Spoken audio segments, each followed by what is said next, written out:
Regular meeting agenda.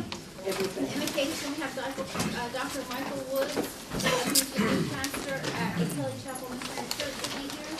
Announcements, you all received a copy of the announcements. Pledge to the flag. We have Boy Scout Troop 568 that will be leading us in the pledge. We'll recognize Troop 582. In ceremonial matters, we have certificates of appreciation, presentation by ATF. The incident that happened was probably well over a year ago now, at Walmart where the guy had his guns and all that, and they threatened officials. It's that case. Then we have the proclamation for the Governor's Office of Highway Safety Award that the police received in November. Minutes, you all received a copy of the minutes from the November 11th regular meeting and the December 2nd special call meeting. Does anybody have any questions or objections to the minutes?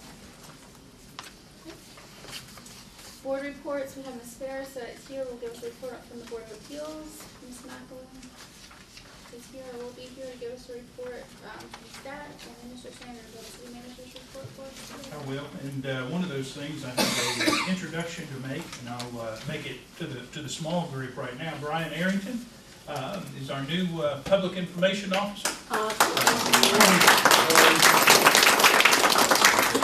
Brian comes to us after a long and distinguished career in news journalism, and has a great background. I think he's going to be a great addition. We're getting him out to meet all the department heads, and I know there are a lot of community volunteers with interest in the city here.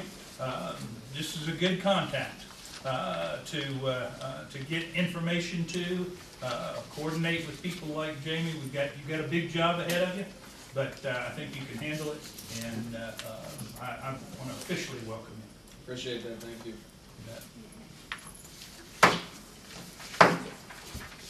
We have no consent agenda, we have no old business, new business, we have the execution of the JRM contract for 2014 Snellville days. Any changes or anything different you need to tell us about the contract? No, there is not. We had a less than ideal situation in 2013, and we're hoping for better in 2014. Item B, we have the consideration action on request from Snellville Tourism and Trade to reappoint Krishna Dokia to post 5 on the board of directors. Anybody have any comments? Okay. Then C, we have mayor's nomination and council's confirmation to appoint Claudette Forbes to post 5 for the Snellville Tourism and Trade Association. Questions, comments? D, we have mayor's nomination and council's confirmation of former councilman Mike Sabag to the Snellville Public Arts Commission.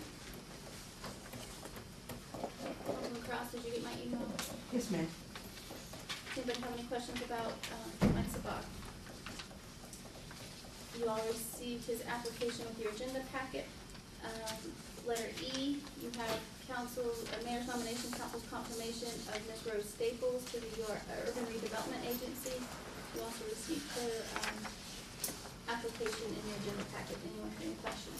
She will be here tonight at the meeting if you want to speak to her.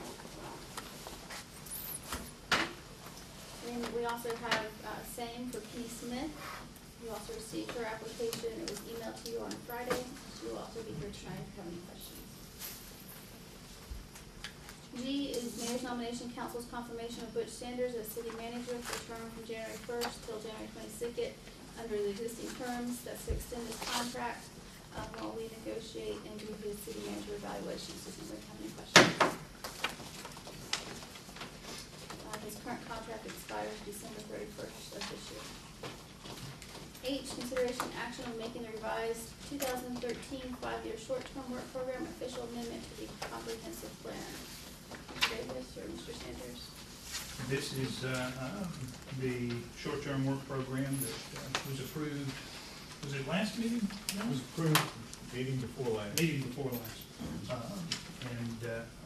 I believe John has a resolution We do. to be passed. We do have a resolution Signed.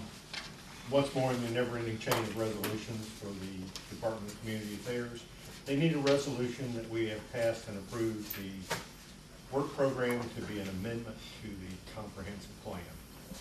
Fairly straightforward paperwork more than anything else. And this is the same plan that council approved to send there. Yes. And then they reviewed it, they didn't make any revisions. They made no comments whatsoever, no Okay. changes. It's good to go Okay. as soon as we give them a resolution that says it's an amendment to our comp plan. Okay. Any other questions? Okay, that then brings us to our work session agenda. Do we have any correspondence? I need to, I have two matters, litigation matters for executive session. Discussion items, we have the town green improvements. I think we received a printout of what was proposed before from Piper O'Brien. Correct.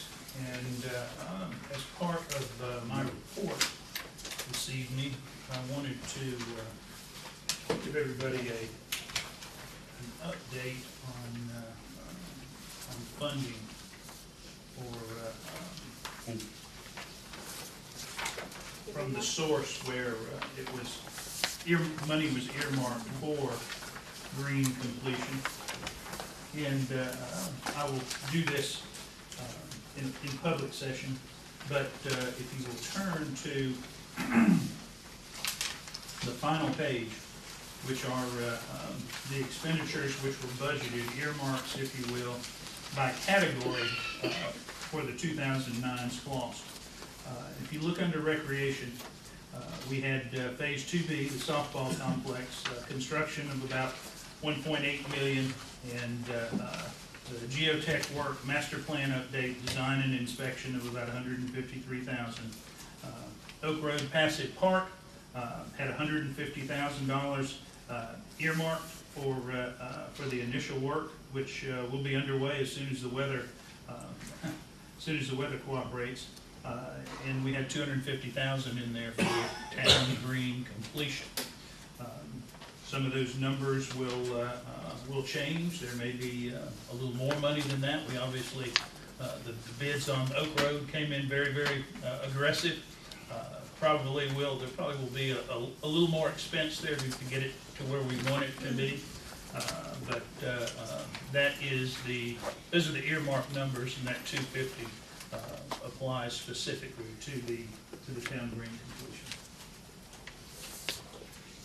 And so the proposal you've given us here has the band, what was it called, the band shell in it, which is no longer necessary. So what, do you have figures or updated figures on the rest of it without that? We are we're working on an RFP. But we need all of the parties to sit around the table and say, this is what I'd like to see. This is what I need for my event. This is what I need for the future in the town green. I think we have enough money when we add a little bit to it to work with. But let's do a needs assessment. Make sure we get everything we want out there. Well, and one of the reasons that I wanted to go ahead and bring this to the table is, you know, the enjoyment of the town green seems to be escalating. And, you know, the first opportunities for stuff on the town green will come up prior to the market open, right? We have something Beach prior to Blast. the Beach Blast would be, I guess, It'll our be right around the same time. Yeah, it'll be right. somewhere around the same time. So from a time perspective, it makes more sense to go ahead and see things rolling now so that we can set completion dates to coincide with our first event kickoffs and things such as that, assuming that that's possible. But if we don't start now, we'll never get those. Right. So, because there's not a whole lot of structural stuff here. This is more landscape, you know, Beautification and, beautification, those kind of things. Some there's- safety needs out Right, there as far right. as So- an so- attractive barrier. So I would So, yeah. encourage us to have this meeting relatively quick to get going, at least to get the first conceptual ideas to coincide with these. Well, we're here now, and we've seen, I mean, we've all had this presentation before. Is there something off, I mean, can we all agree that we don't need the band shell anymore? Yes. Can we agree we don't need the event seating, the amphitheater dug in there then? Can we all agree that we've already done the light fixtures, so those are off, right? Mayor Oberholzer did those. We're really just gonna be We're looking talking at about the landscaping and the wall. the wall. Well, the landscaping in the wall, and then I marked up some just, and again, these are for conversation purposes. The ability to enclose a portion of the green is relatively easy because we have alcohol events from time to time. You know, we normally have to put gates around it, so, you know, is there an opportunity to develop a way to enclose an area that makes sense? Permanent pads for the mobile stage. Right now, we've pretty much decided that there's 2 places that the stage goes. No reason that we can't sit permanent pads there as far as for the wheels and stuff like that, so that there's never an issue. And perhaps even pads for the Jiffy Johnnies, instead of having them across the street, have them over there. Maybe there's a place on this side, so. Are you wanting, because I agree with you, I think a permanent, pad would be nice for the stage, but are you wanting 2 of them because they move back and forth? Because then you're taking out a portion, you know, when Stack has their stage at one end, if you have cement at the other end, you're Well, taking out a I'm portion. only talking about pads for the wheels. Just for wheels, not a No, cement. no, Okay. you don't need it for the whole thing. You simply need it for 3 points of contact. You've got the wheels and the landing gear. More accessible power in the middle of the green instead of just where we put the tree. Because sometimes we need power to come from the middle of the green, plug-ins and things like that. We need to run extension cords from there for the market from time to time. Our utility poles don't provide consistent, let me say, based on the original design, okay? That's what was frustrating. The light poles that were out there along the street all had power in them. And they were supposed to be put in with power designed to run a vendor cart, or vendor. They're all in location. series on a 20 amp. And you can't do it. Well, and the other thing is too, based on what we're doing with the sitting wall and things like that, we want to take into consideration the visual line of sight impact that we should or could have on our memorial. Right, that's a concern of mine. And that's something, so those are just Okay, can we marked do up this? notes to get started. Can we do this, because right now what we're doing is getting cost estimates. And once we have those cost estimates, we need to see where we're at within our budget and then prioritize our cost. I Because think you need to know what you want before you well, decide right, something. so let me finish. But right, the first step is to get, once we figure out what we want, then we need to get cost. But there's nothing saying we're gonna do all of these things. So can we all agree that the brick wall around the front is something we'd like to do if we could afford? Can we get a cost estimate on that? Well, until we come up with a final design of what makes the most sense, wouldn't be efficient to do that. What I'm I'm looking hearing at this from you- now because we've taken everything out of it. I'm looking at this almost as a blank slate. But that's not what I'm hearing from you. What I'm hearing from you is this is a design and then you're asking to add some things into this design. Are you saying you This don't is like a this starting design point. anymore? This is a starting point. This was the first conceptual design. None of this may apply after the number of us sit around the room and say, what's the best efficient use for the money we have? Well, it wasn't the this. first. We spent a lot of time and money coming up with this design. I can sit here and debate what went on, I'm talking about today fall. Okay, so that's my question. Do you have a problem with this? Because what you're talking about, adding electricity, adding pads for the wheels, that doesn't affect this design. So are you telling me you're not happy with this design? You want to start over? That's not what I'm saying at all. Oh, well, then tell me what you're saying. I think he's saying that we need to have a meeting with staff, with the farmers market people, with the staff, and with the council, to sit down and go over it and see what everyone's needs are and find out what we need to have But I there, think you're and then missing- have an RFP for it. But you're both missing my point. We're talking about two different things. We're talking about necessities as far as electricity and padding, and we're talking about design elements. And so as far as design elements are concerned, aesthetics, are you happy with this design that's been? I haven't seen the conceptual side view drawings of any of this, what it would look like. This We is have all all of that, so we're this is happy. all I've seen. Okay, we have color drawings, we have Okay. side views, So so maybe we let's need to go have back- a city manager. let's have a Let me meeting. finish. Maybe we need to have a city manager send that out to us, because I don't wanna reinvent the wheel. We've already gone through a lot of this. So, Mr. Sanders, if you can send that out to council, it's all in digital format. If you can email that out to council this week, Put it and on then we'll the see next where we go agenda, from that's there. And Butch, if you would, just go ahead and put this on the next work session agenda. Not the work session, regular agenda. Just put it on the regular agenda and we'll get a meeting and do it that way. Okay.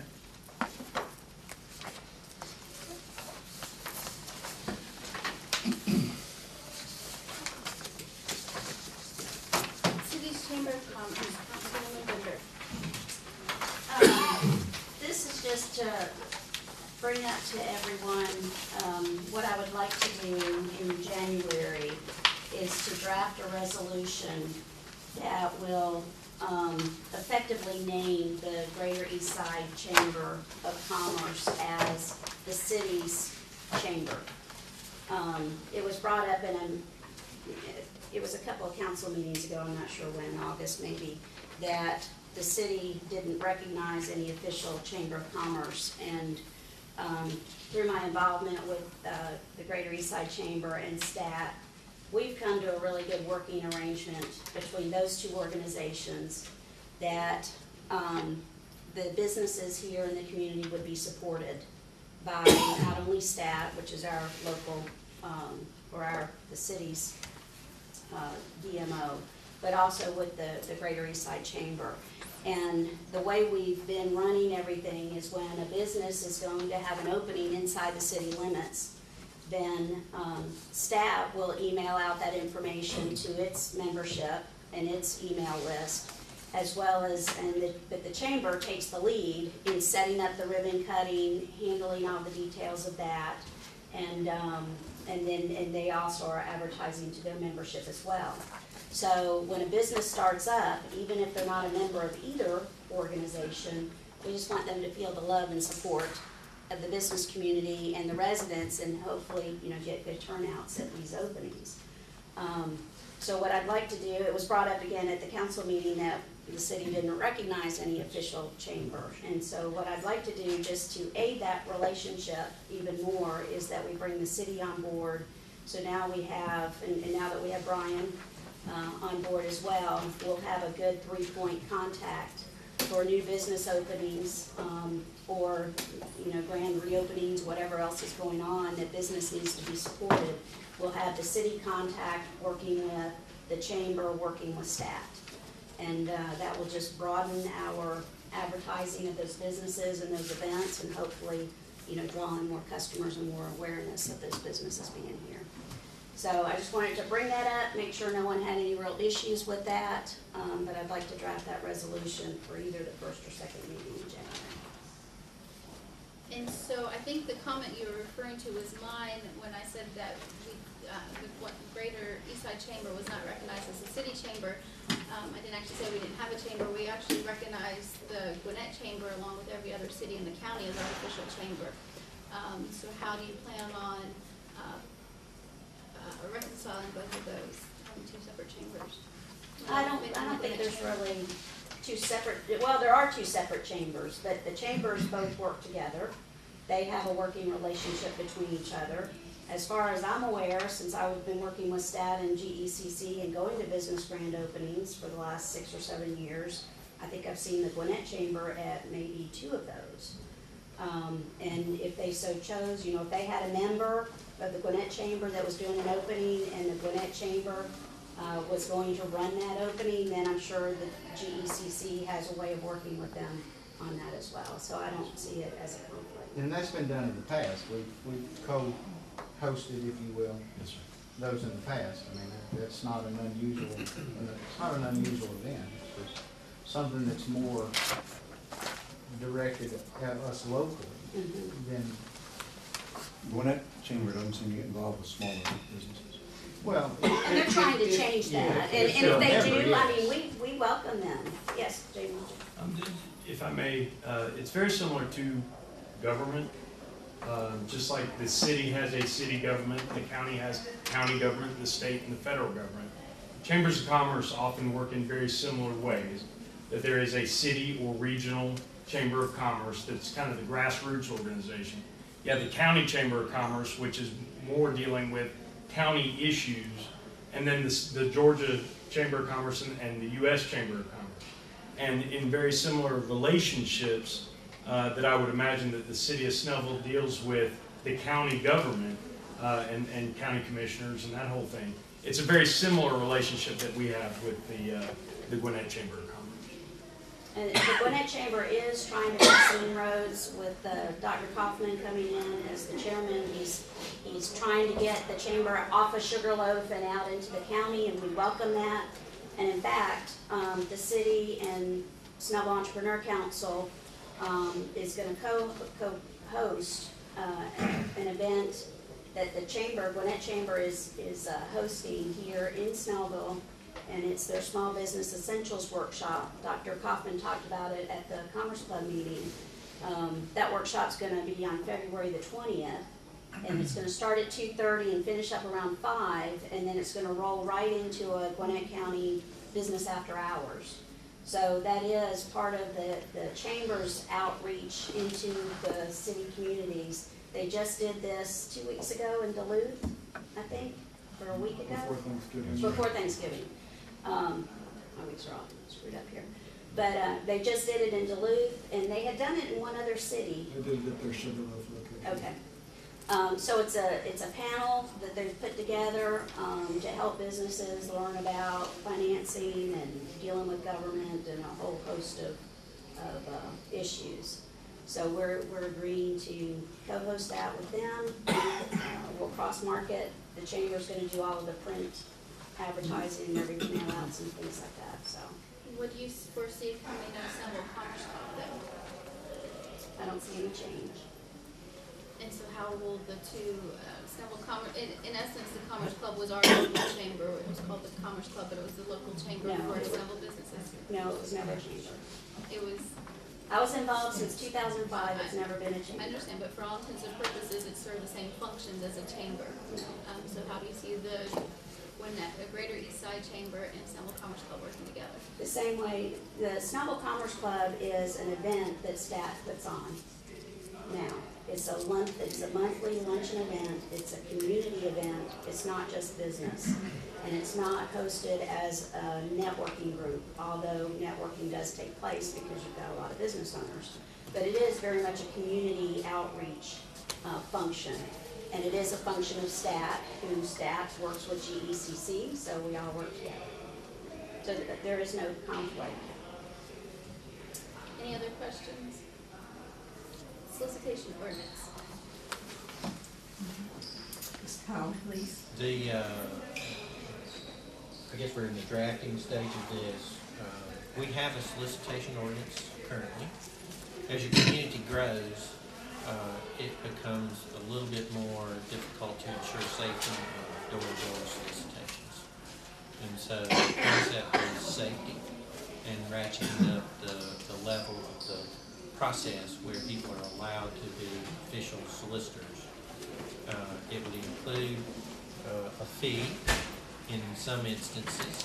I guess the biggest conceptual thing that we wanted to sort of put out on the table is the idea that everybody who would be in a neighborhood soliciting sales, which those are big groups, Boy Scouts, Girl Scouts, students, all of them there would go through the soliciting permit process so that you didn't have anybody approaching a house that wasn't identified as having done an application and have some approval from the city.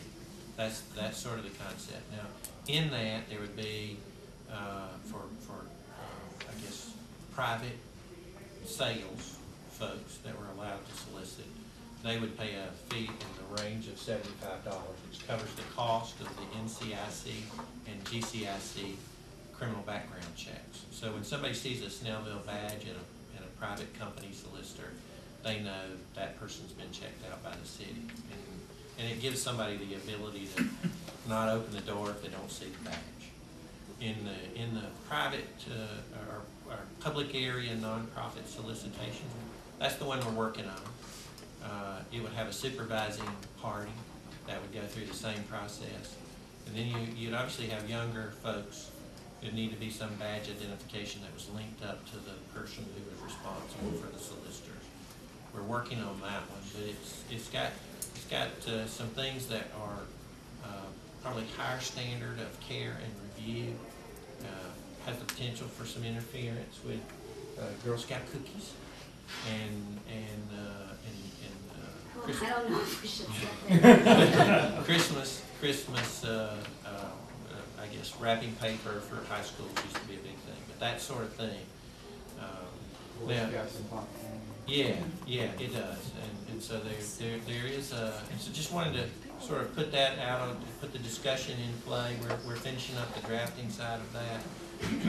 Now what you get, and we have it where we are too, in Lawrenceville, is we get teenagers who are probably as deceptively involved in activities to take advantage of folks as older folks too. So it gives you accountability even at that younger age, which is a necessity in communities that have grown as big as ours have. So. Two ideas, two things like one. Number one, could there be an exemption for nationally recognized organizations like Girl Scouts, Boy Scouts, Salvation Army, things like that? One thing, and secondly, what if we put a dollar limit? You know, if the solicitation is going to exceed whatever number, whether it's adequate, $15, $20, or you know, if it's going to exceed that amount of money, that the license would be. If you make an exception for nationally recognized organizations, then you're gonna have an issue with your football teams that are coming around selling their donation cards and things like that. I think that's gonna open a whole can of worms. I personally understand the need for the safety, I understand the incidents we've had, I guess a few weeks ago, maybe a couple of months ago with the, in unincorporated Snellville. But we're a free market society, and what are we turning into, a police state now? You have to get a background check in order to go door to door selling things. I mean, that's what our country was founded on at World War II, door to door salesmen. And somebody doesn't, I feel like we're being hypocrites because all of us were out there, and we're not soliciting, but we're knocking on doors, campaigning and wanting people to open their doors for us, yet we're telling Joe Smith that he can't go and earn a living by knocking on someone's door unless he complies with all this police stuff. So I just think I think that's making us a bunch of hypocrites. Well, sort of this is exactly the feedback. If y'all, for more, call me. It's just we're in the drafting stage, and I respond to each one of your ideas, but we just need to have a debate about it and come up with a form. Didn't we have an incident last week with solicitor? Yeah. Can you explain a little bit of what happened on that? Well, they were going door to door, but they were selling some product, but they didn't have any product with them, and they were being pretty pushy with it. And so anyway, we got some calls about it, and we found them very quickly, and they had no permits, no anything, and really couldn't show anything from the company that they were with, so we just told them they had to quit. And they did, they left. I think it's more than isolated incidents. Yeah, I it know happens. it happened over in Springdale Trace in my subdivision about 3 weeks ago. So I don't think it's isolated incidents. I'm not saying that we need to be a police state, but I think part of our job is to protect our homeowners. And letting someone come up to their door with that we don't know anything about, and they pull a gun, it could be too late. I don't see any problem with having regulations to protect our citizens. I don't think that's a hypocrite. We just need to do our duty. But by the same time, I don't think we want a police state either, where every Girl Scout has to have a badge before you can knock on the door. I think that's ridiculous. But I think there's got to be a medium ground somewhere we can get together, whereas it'll be add safety to our homeowners, and by the same token, still allow free enterprise to prosper in Snellville. Are there any other cities that have such? Absolutely, all of them have some type of solicitation ordinance. Okay. Yeah. Okay, Yeah, and we do. got We already 16 do. hours. We already. But we don't require background check. And we don't require, They didn't have one though. Well, I obviously mean, some of them is- every city in Gwinnett doesn't require something to this No. extent. This would be sort of state of the art, trying to catch up with the size of the community and make sure. And whatever the draft is, it has to go to GCIC and NCIC for their approval before we come out. Administrative procedures for council